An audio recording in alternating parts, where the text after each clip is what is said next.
If you have a pain in the front of your hip, and especially if you feel like clicking every time you raise that hip, but you've already noticed that stretching doesn't do anything for you whatsoever because your hip is already super flexible and super mobile, well then you're in the same exact spot as Carla here, and here is what is likely going on along with what you can do about it. Carla was a lifelong dancer, so when looking at the range of motion of her hip, the only thing we found was that she moves incredibly well and actually moves symmetrically on each side.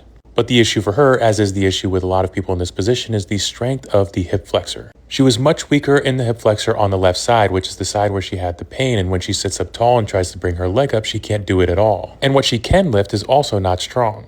And that's where the main issue is, because when I lift her leg, she has access to a whole lot of range of motion that she can't use her hip flexor to get to all by herself. And that big gap results in a tight and painful hip flexor. So I started by trying to loosen up the muscles of the hip flexor, starting with the psoas, which I can work on where it starts in the lower back. After that, I also worked on another major hip flexor muscle, your iliacus, which you can get to where it starts on the top of the inside of the pelvis.